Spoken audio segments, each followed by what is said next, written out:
হালাল ভাবে ধনী হতে চাইলে সকাল বিকাল একটি দোয়া 7 বার পড়ুন। এটা নবীজি সাল্লাল্লাহু আলাইহি ওয়াসাল্লাম নিজে শিক্ষা দিয়েছেন। আবু দাউদ শরীফের 1555 নম্বর হাদিস।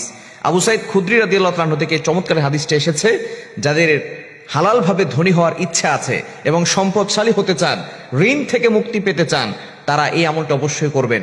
নবীজি সাল্লাল্লাহু আলাইহি ওয়াসাল্লাম একবার তিনি যাচ্ছিলেন, আবু সাইদ খুদরি রাদিয়াল্লাহু তাআলা তিনি বলছেন, এটা আবু দাউদ শরীফের 1555 নম্বর হাদিস।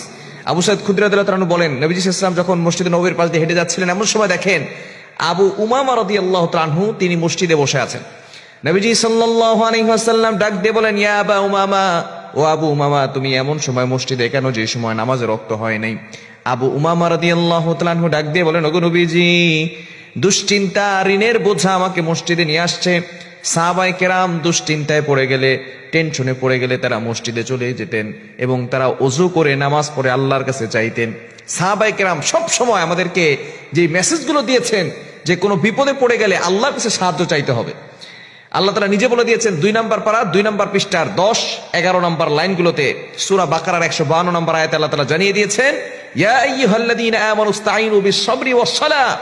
সূরা বাকারার 153 নম্বর আয়াত, হে ঈমানদারগণ, তোমরা ধৈর্য এবং সালাতের মাধ্যমে আল্লাহর কাছে সাহায্য চাও। সাহাবায়ে কেরাম বিপদে পড়লে আল্লাহর কাছে সাহায্য চাইতেন। আবু উমর রাদিয়াল্লাহু তাআলা আনহু মসজিদে চলে গেছেন। নবী সাল্লাল্লাহু আলাইহি ওয়াসাল্লাম বলতেছেন, ও আবু উমামা, ইয়া আবা উমামা, হে আবু উমামা, তুমি এখানে বসে আছো নামাজ রক্ত ছাড়া? তিনি বলতেছেন, টেনশন আর ঋণের বোঝা জর্জরিত হয়ে আমি মসজিদে এসেছি। নবী সাল্লাল্লাহু আলাইহি ওয়াসাল্লাম বললেন, আবু উমামা, তোমাকে এমন কি কোনো বাক্য শিক্ষা দিব না যে বাক্যর আমল করলে আল্লাহ পাক রব্বুল আলামিন তোমাকে ঋণের বোঝা দূর করে দিবেন, তোমার টেনশন দূর করে দিবেন, দুশ্মনের দুশ্মনী থেকে আল্লাহ তোমাকে হেফাজত করবেন এবং আল্লাহ তোমাকে হালাল ভাবে ধনী বানিয়ে দিবেন। সুবহানাল্লাহ বিহামদি। এই আবু উমামা রাদিয়াল্লাহু তাআলা আমলটি করছেন সকালবেলা 7 বার, ফজরের নামাজের পরে, মাগরিবের নামাজের পরে 7 বার।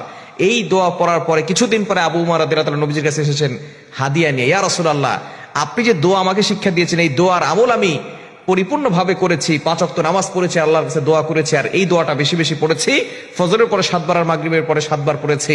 আল্লাহ তাআলা আমার ঋণের বোঝা দূর করে দিয়েছেন। আল্লাহ তাআলা আমাকে এত পরিমাণ সম্পদ দিয়েছেন যে আমি যাকাত দিতে পারি এবং আপনার জন্য হাদিয়া নিয়ে আসছি।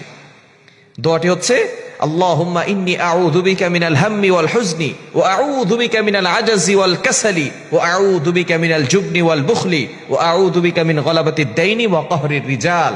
বুখারী শরীফের ভিতরে হাদিসটা এসেছে, তবে এটার রিওয়ায়াত একটু ভিন্ন আছে। তবে এই হাদিসটা আবু দাউদ শরীফের 1555 নম্বর হাদিস।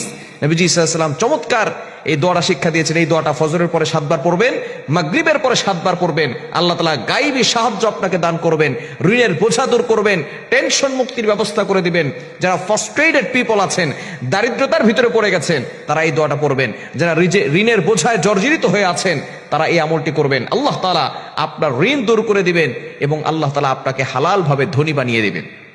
দোয়াটি আবারও বলছি, আল্লাহুম্মা ইন্নী আউযু বিকা মিনাল হাম্মি ওয়াল হুজনি ওয়া আউযু বিকা মিনাল আজাজি ওয়াল কাসালি ওয়া আউযু বিকা মিনাল জুবনি ওয়াল বুখলি ওয়া আউযু বিকা মিন গলাবাতিদ দাইনি ওয়া কাহরির রিজাল।